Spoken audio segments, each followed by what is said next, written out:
Assalamualaikum warahmatullahi wabarakatuh. Jumpa lagi di tayangan Q&A bersama Bunda Mayang Sari di Mayang Channel. Sehat selalu buat kalian semua yang udah jadi subscriber setia Mayang Channel. Buat yang belum subscribe, jangan lupa untuk subscribe, klik tombol like, komen, dan share channel ini ke siapapun di lingkungan Anda semua. Terima kasih. Sekedar info juga terkait beragam tayangan di Mayang Channel dengan beragam liputannya dari awal sampai saat ini. Pertama-tama terkait aset amanah dan apapun yang mengaitkan dengannya, Mayang Channel berikut Bunda Mayang Sari sebagai narasumber di dalamnya, sebatas melakukan pelurusan sebagai informasi bagi masyarakat di luaran untuk tidak mudah tertipu dengan beragam modus harta amanah atau sejenisnya. Ingat, tidak ada jalan singkat menuju kaya. Berusaha dan berdoa dengan sungguh-sungguh adalah solusi sebenarnya.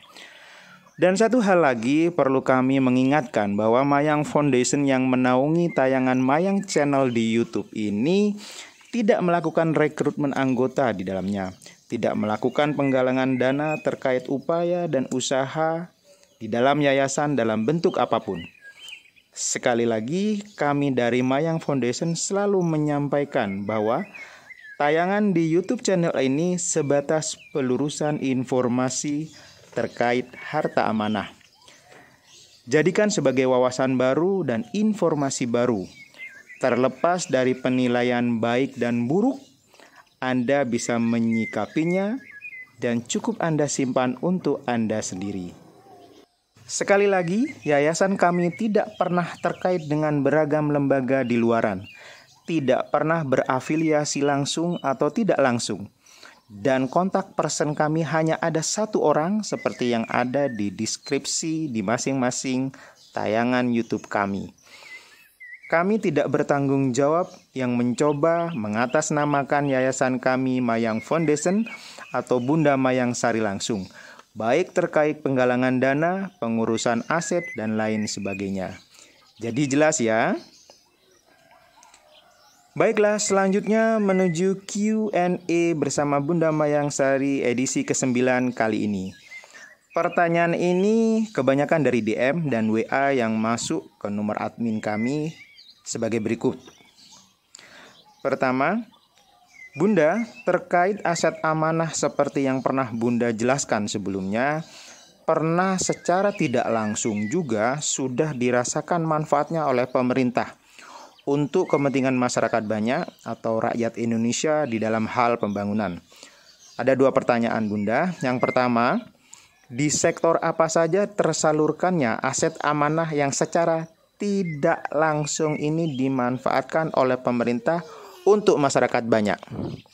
Kedua, dengan tersalurkannya aset amanah yang secara tidak langsung dimanfaatkan oleh pemerintah untuk pembangunan, hal yang berdampak apa yang dirasakan langsung oleh Bunda di bawah yayasan yang Bunda miliki saat itu? Mohon penjelasannya Bunda. Assalamualaikum warahmatullahi wabarakatuh. Jadi aset yang sudah dimanfaatkan oleh pihak-pihak, salah satu contoh oleh pihak negara lah, dengan keluarga yang memegang aset. Dan bahkan sudah seringkali terrealisasi. Cuman kita masyarakat di bawah itu tidak ngeh dan tidak ngerti. Juga saya beranggapan apakah yang ngurus dari bagian pemerintah itu sangat ngerti bahwa ini aset dari mana, punya siapa, itu hanya saja kan kalau dibilang oh ini dari PBB, oh ini dari internasional, oh ini dana hibah dari manalah menyebut satu lembaga, baik itu lembaga negara luar ataupun lembaga organisasi luar.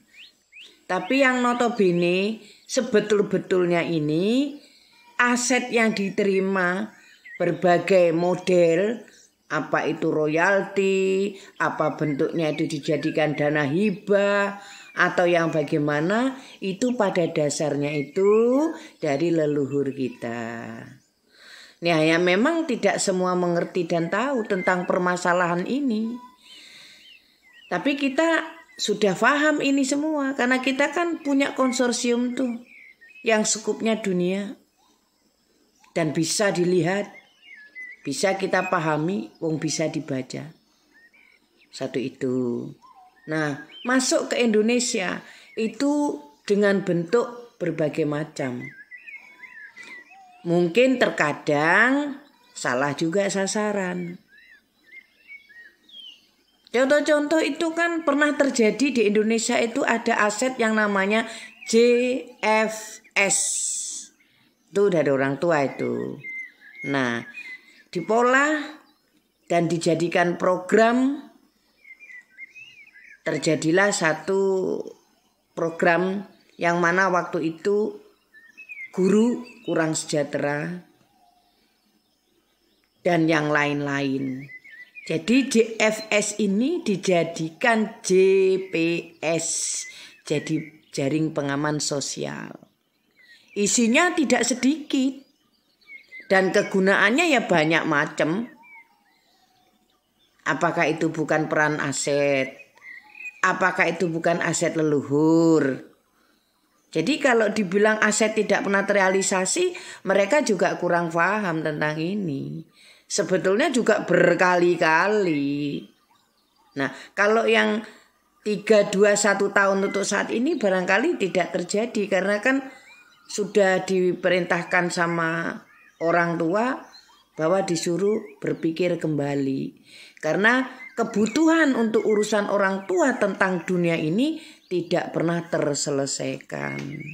Kembali lagi seperti itu, kembali lagi seperti itu, dan kembali.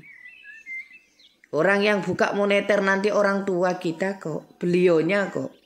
Bukan dari mana-mana. Bukan orang pintar, cerdas, hebat dari mana. Tetap dari Indonesia patokannya. Terbukanya aset Indonesia inilah atau Nusantara, maka terjadi itu buka moneter dunia. Seperti itu. Jadi buat pemerintah yang mengelola ini ya sampai terjadi sampai saat ini masih bisa dinikmatin. Buat keluarga kita yang pegang sampai hari ini pun serupiah tidak ada terima apa-apa. Ya mungkin berpikirnya mereka yang punya urusan, kami tidak membutuhkan.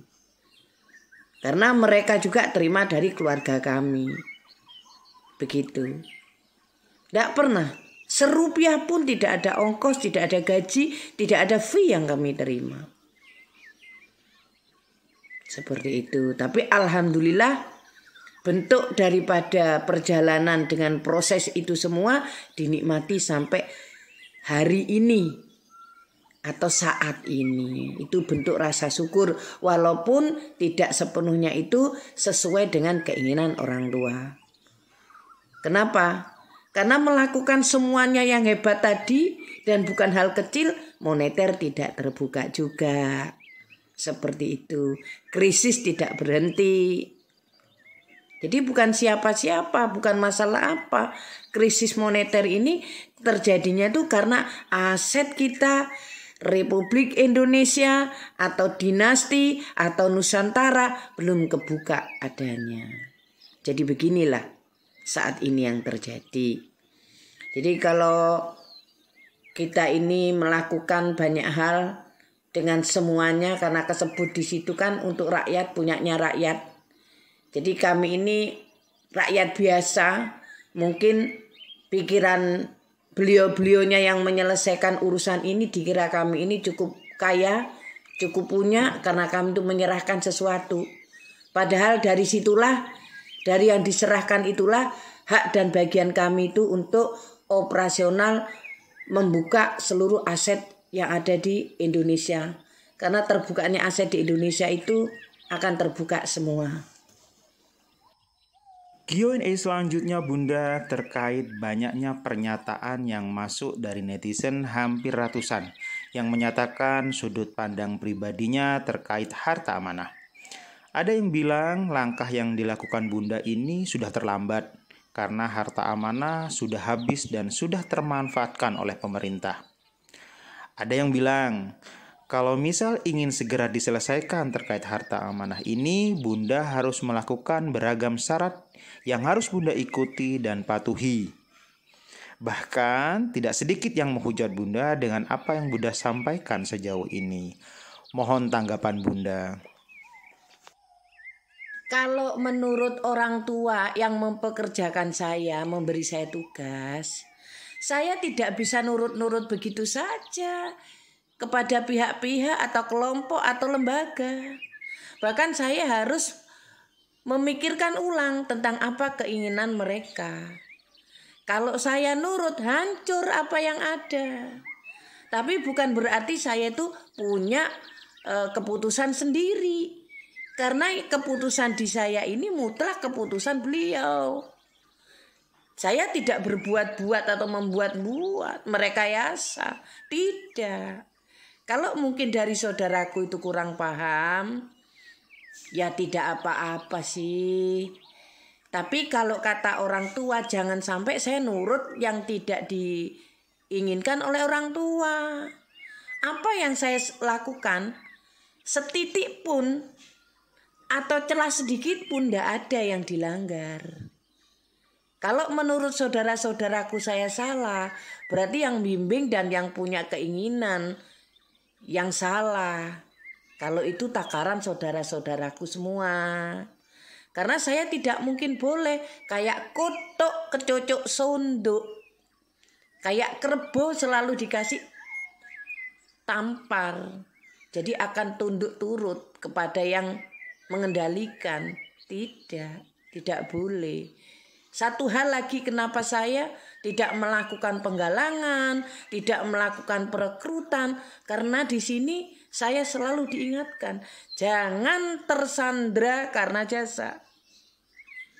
Jangan sampai urusan yang orang tua berikan kepada saya itu tergadai karena budi. Jangan. Hati-hati. Apapun susahnya, bagaimanapun kesulitannya, saya harus berusaha menaklukkannya. Karena di era 10 tahun ke belakang itu kami mengikuti perjalanan daripada saudara-saudaraku semua. Yang notabene dari penyelesai, dari utusan ini, utusan itu, dan semuanya yang lain-lain dan macam-macam, dari kerajaan ini, kerajaan itu pun sampai detik saat ini tidak ada yang netes. Tidak ada yang terjadi. Seperti halnya kita ikut itu sandiwara aja di film. Buyar filmnya, bubar ceritanya. Kelanjutannya cari lagi cerita baru. Yang miris itu di situ. Kalau saudara-saudaraku punya keyakinan dengan penemuan kefahaman yang lain, ya monggo saja. Itu versi saudara-saudaraku semua. Versi di keluarga saya seperti ini. Yang saya jalankan saat ini. Karena saya melakukan sesuatu, saya pelurusan dulu. Karena sudah banyak yang terjadi, kami tidak kenal, kami tidak tahu, sudah mengatasnamakan wadah dan lembaga kami. Padahal kita tidak ngerti. Tidak pernah melakukan. Tidak ada pernah mengeluarkan sebab sehingga ada akibat. Nah di situ maka kami itu acara pelurusan. Kalaupun nanti saudara-saudaraku dengan cara dan teknis mekanisme saudara-saudaraku itu bisa, syukur alhamdulillah. Berarti setidak-tidaknya urusan amanahnya itu bisa terselesaikan.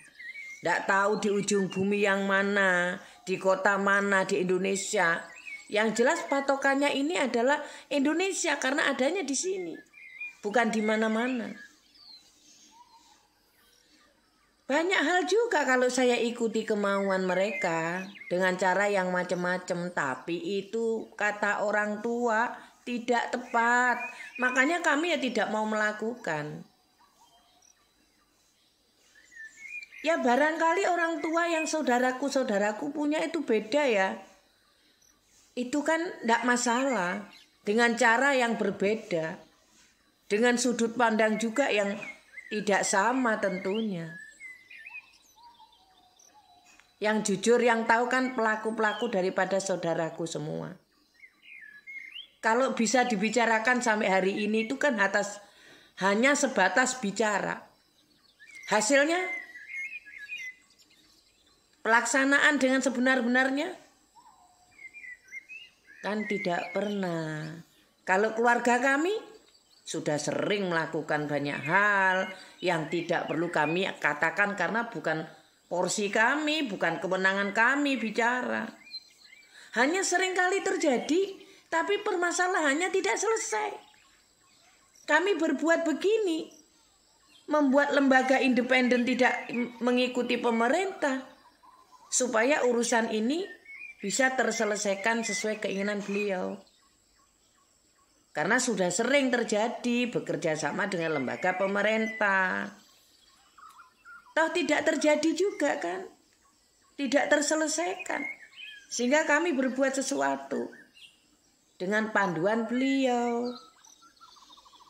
Walaupun ini untuk semua, untuk rakyat, dimulai dengan lembaga ya swadaya daripada keluarga saya, keluarga kami, sehingga terbentuknya Mayang Sari Foundation atau Wahyu Putri Nusantara.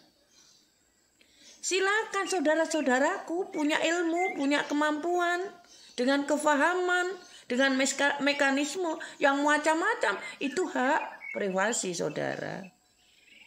Di keluarga kami beda juga, ya seperti kami lakukan saat ini.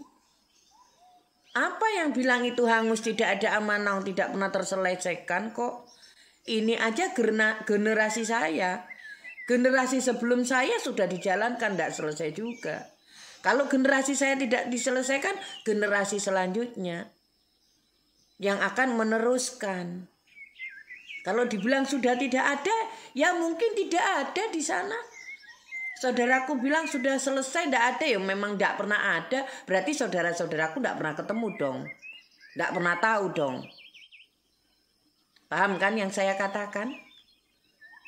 Kami dengan sistem fisik dan segalanya yang ada ini sangat-sangat bisa dibuktikan, dijamin. Hanya kita menerapkan sistem ini aja. Supaya ini bisa dipakai, sistemnya seperti ini. Semuanya ada kok. Kami tidak mencari. Karena masanya, eranya uangku ketemu balangku sekarang tidak lagi kami pakai.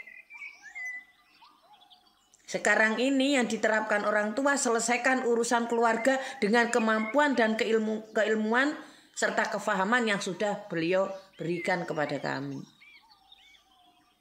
Di situ jalannya. Selanjutnya Bunda, mohon informasinya dari sudut pandang Bunda pribadi. Benarkah ada satu hal yang akan terjadi di tahun 2022 kali ini terkait harta amanah?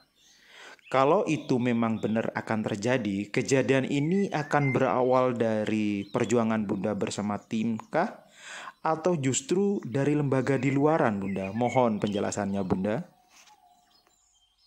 Ya alhamdulillah, saya selalu yakin, optimis. Karena kami bekerja, melakukan sesuatu, pasti nanti saya juga ada pencapaian. Kalau di tahun 2022 ini saya sudah berbuat sesuatu, kalau Tuhan memberikan di tahun ini terjadi, kenapa tidak? Dan saya berharap, karena ini urusan real adanya, tidak berhubungan dengan siapa-siapa. Tergantung kemampuan daripada keluarga kami dan lembaga keluarga kami berbuat. Karena tidak bisa diselesaikan dari pihak manapun kalau urusan keluarga kami loh ya. Tidak menyangkut keluarga yang lain-lain loh ya. Jadi dari kami, oleh kami, untuk orang banyak.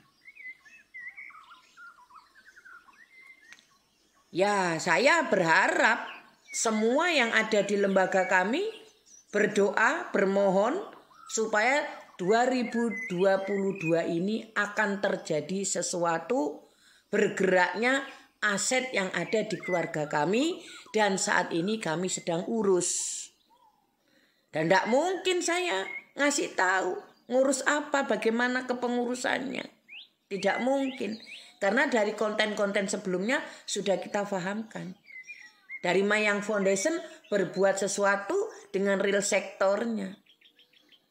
Hanya ini, kalau dari Mayang Foundation itu bisa mencapai target tahun 2022, ya akan terjadi. Bukan mimpi. 2022. Bermohon saya kepada Tuhan saya akan terjadi sesuatu. Wajar dong saya itu berharap karena saya lagi melakukan sesuatu. Ibaratnya saya itu sekarang lagi nanam. Wajar dong saya berharap panen karena saya menanam. Saat ini prosesnya saya harus memupuk, merawat supaya nanti berbuah. Saat panen ya bisa untuk dimanfaatkan dengan urusan yang sudah ada ini. Kalaupun nanti itu lambat, ya tidak masalah. Jangka pendek, jangka panjang kami kan buat. Karena kami bekerja real sektor adanya. Dengan segala macam hal kita buat. Dengan segala macam program, termasuk program usaha yang dinaungi oleh lembaga yayasan kami, Mayang Foundation. Kerja. Jadi untuk sekarang ini sebetulnya terlalu dini. Saya itu bilang 2022 itu akan selesai. Terlalu dini. Tapi ada kemungkinan loh. Karena kami berupaya. Seperti saya itu berkebun. Saya nanam buah. Saya sudah rawat, saya sudah urus sesuai dengan panduannya. Dari mulai nanam bibit sampai saat ini dalam pertumbuhan. Kalau saya bermohon, mudah-mudahan itu Tuhan itu memberikan hidayah. Buah yang saya tanam ini lebat nanti isinya, itu kan wajar. Itu jangka pendek. Tapi seandainya agak molor, ada terlambat, ya wajar. Buah saya tanam kan kita tidak tahu. Buahnya itu akan jarang atau lebat. Seperti itu. Yang jelas kami melakukan ini semua tujuannya untuk penyelesaian yang ada di keluarga kami, jangan salah. Modelnya, caranya mungkin berbeda dengan saudara-saudara. Tapi itulah kami. Tidak bisa sedikit pun untuk melanggar tatanan dan aturan daripada panduannya. Rasanya apa sih sesuatu yang dibuat seperti halnya orang menanam pasti panen. Kami tidak pernah takut akan kehilangan. Namanya kami berusaha dan berupaya. Berhasil itu syukur, tidak berhasil kami berjuang. Sampai target kita itu tercapai. Karena tujuan kami untuk itu, ya mudah-mudahan ridhonya Tuhan, ridhonya Allah itu bisa terjadi. Jadi mudah-mudahan di tahun 2022 itu ada sesuatu terjadi untuk program yang kami lakukan dan yang sudah kami buat.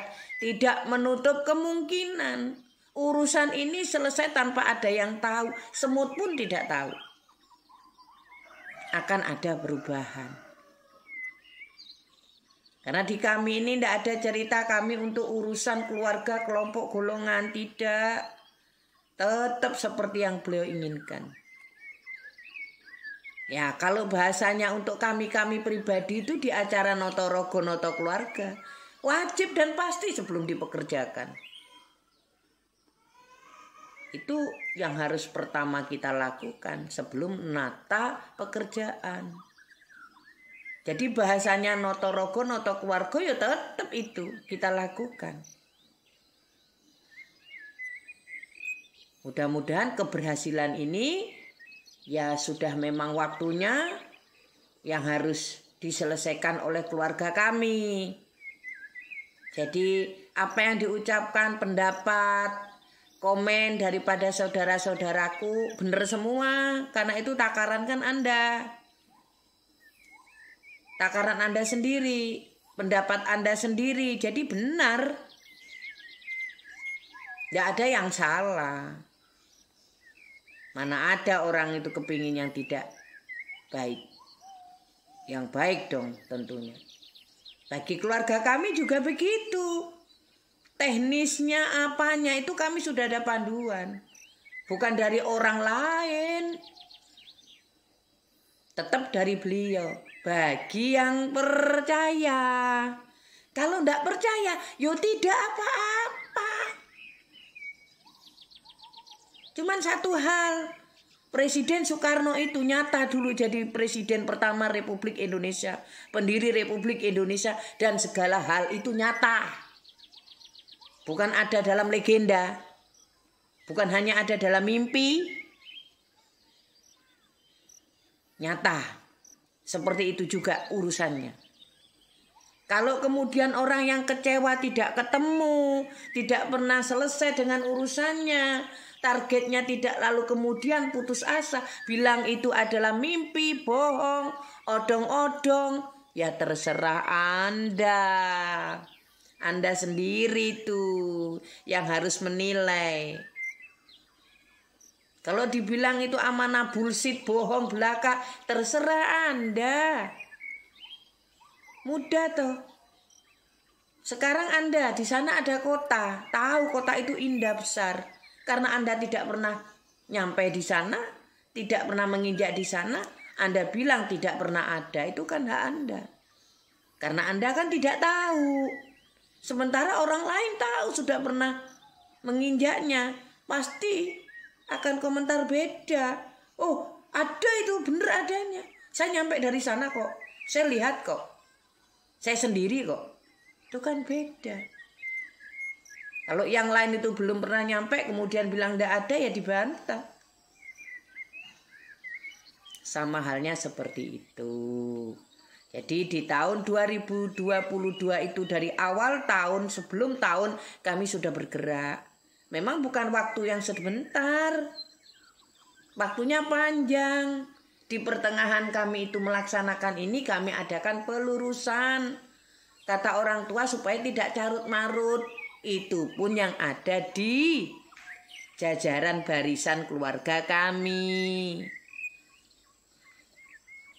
Ya kalau nanti Tuhan itu memberikan hidayah ini terjadi, saudaraku, ya monggo. Kami selalu siap kok. Karena ini kan bukan urusan pribadi kami. Hanya dari kami, karena kami yang ngurus, kami yang bertepatan, kami yang punya tugas, akhirnya diselesaikan oleh kami. Tapi selesainya nanti untuk banyak. Karena beliau tidak pernah ini untukmu, apalagi untukku. Tetap untuk rakyat Indonesia. Mau bilang apa? Jadi tidak menjadikan kita itu bagaimana-bagaimana. Kita tidak ada unsur yang bagaimana. Tetap di jalannya sesuai dengan keinginan, sesuai dengan perintah, sesuai dengan bimbingannya supaya tidak salah. 2022 ini kami berharap beserta seluruh keluarga besar Mayang Foundation akan menyelesaikan satu titik dari urusan yang bertitik-titik di keluarga kami. Perlu dicatat sekali lagi, Mayang Channel melalui Mayang Foundation tidak pernah terkait dengan lembaga manapun terkait aset amanah dinasti Nusantara, tidak pernah melakukan rekrutmen anggota baru, tidak pernah melakukan penggalangan dana dalam bentuk apapun, tidak pernah melakukan acara ritual atau serupa lainnya. Kami memiliki sistem dengan program kerja di real sektor yang dijalankan secara mandiri terkait pendanaan. Tujuan Mayang Channel ini dibuat sebatas sebagai bentuk pelurusan, penegasan, informasi, serta hiburan konten semata terkait harta amanah dinasti Nusantara. agar tidak timbul lagi beragam modus penipuan mengaitkan akan harta amanah yang banyak menimbulkan korban di luaran. Ingat dan hati-hati, tidak ada cara pintas menuju kaya. Bekerja sungguh-sungguh dan berdoa kepada Tuhan Yang Maha Esa adalah solusi yang sebenarnya.